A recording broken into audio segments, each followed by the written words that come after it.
My name is Margaret Ann Windsor, and this is where some people live, and it's a Ritzy in Huntsville, Alabama, NASA Redstone Arsenal. I was kidnapped, but we're the Ritzy and part of the people involved in the ongoing thing that's been happening to me. And the thing I mean horrific crimes done against me, torture. And when a assistant DA there in Huntsville, I worked for the district attorney there, Fred Simpson, who was good back in 1980, makes a statement. I've forgotten his name right at the moment. I saw him on CNN yesterday. So many of these people do not want the truth exposed, and it takes the media, it seems, telling it. I mean, I've been on Facebook. I ran a political campaign years ago. I wrote about mind control, programming, modifying behavior, and Larry Flynn, I'll go ahead and show this because he was shot when I was doing the book, and I was in Marietta, Georgia, and he was shot in Lawrenceville, and later he flew me out there to his home when one of the doctors I wrote about in the book, his passenger plane was shot down en route from Juneau, Alaska to Seoul, South Korea. And part of this involves mind control, too, of how you take a plane down. It's very simple, really. You program the pilot, and he veers into someone else's airspace, like the plane that went down with Larry McDonald. And you've got, and all aboard will kill. Anyway, I'll just say this. You can program the air controller or pilot, etc. Now, this is Larry Flint. He was shot in Lawrenceville, March the 6th of 78, and I was doing this book, MD: A License to Kill. And he says here, I was flown out there when Larry McDonald, the plane was shot down, became a candidate, and I didn't know Mr. Flint. And later in 84, they did this endorsement. And the person that shot him and killed his attorney in Lawrenceville was programmed, a victim of mind control, and he's in prison. So nobody's immune to this, and this is what I've been telling. Mind control, you're not immune, and you have to stop that. And here's why I want to say this before I go any further. I've lived a hell of a life. Let me say this. I was kidnapped from Buckingham Palace in 41, brought to Moulton, Alabama, and I didn't find out about my kidnapping until I knew something was wrong. But I didn't know until late 83. This woman lives in my homes. I've had every horrific, not just antifreeze put in me, and I thought it was because of the book I wrote. It was because of my kidnapping, and I'm trying to show that real quick. This is just showing my Aunt Georgia O'Keefe was married. Her sister is my mom, Claudia Ruth O'Keefe, married to my father, Edward VIII, who never married. He was illegally forced down by the New World Order, the Illuminati, Freemasons. And history tells you that Wallace Simpson married my father. This is a double. This American spy married and helped steal, this double helped steal my father's identity and my mother's. My mom's the queen mom, not this woman. She's kin to the Rothschilds. I guess that was the end there. This is Elizabeth Bowes, Elizabeth's mother, married to George VI, illegal, helped kidnap and give away Great Britain.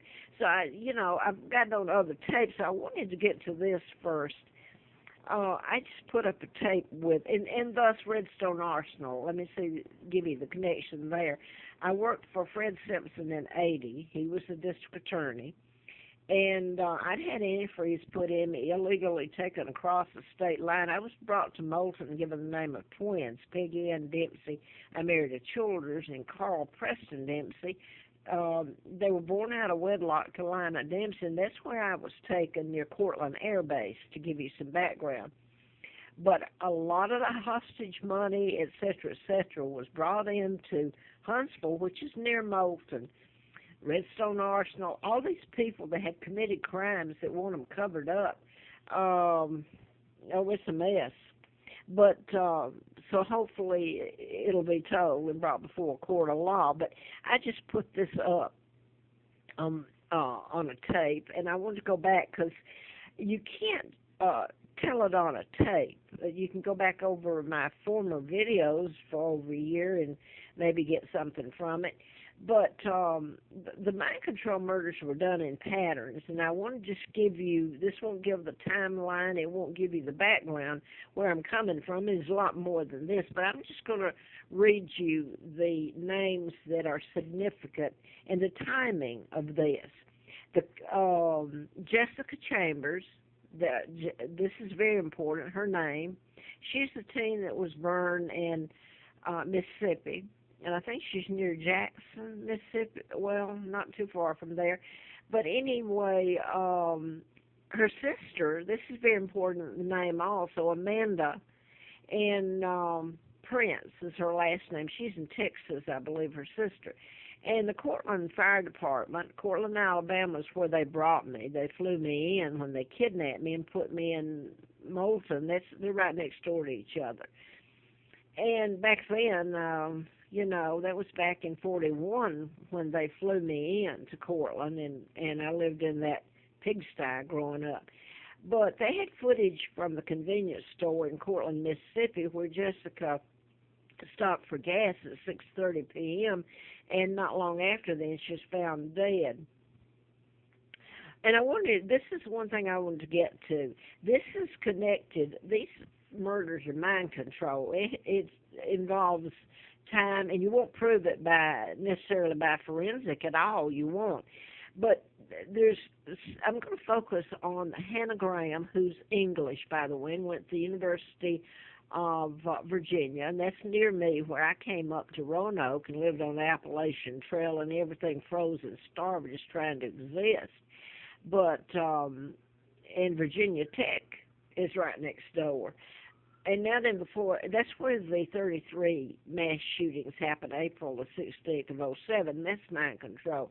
So I'm not going to go on from there. I want to say this, that Hannah Graham, Morgan Harrington, and Alexis Murphy, are nearby here, and it involves the University of Virginia, Livingston, where Alexis was from, and Hannah is from England. These are mind control murders, totally, and yes, they can be proven. But they've got this thing, nobody will tell it, and yes, they do know. They don't want to go up against the law enforcement agency who's doing it. It's the people that's allowed it to happen, and they just want me shut up, kill the messenger, This is not gender-related. They've got a thing going here at the University of Virginia and all around here. It's so odd. Help save the next girl. And they're talking about Hannah Graham and Morgan and Alexis, and there's some other girls that have been kidnapped right close to there, and I don't think they found their bodies even. But it's sick because this is not a gender-related, so Help Save the Next Girl is going to entail not going around telling girls how to, I don't know what they're doing with it. The only way that you're going to stop it is you address the use of mind control, and you can, and that's the only way you're going to stop it, because it has nothing to do with gender, like Help Save the Next Girl.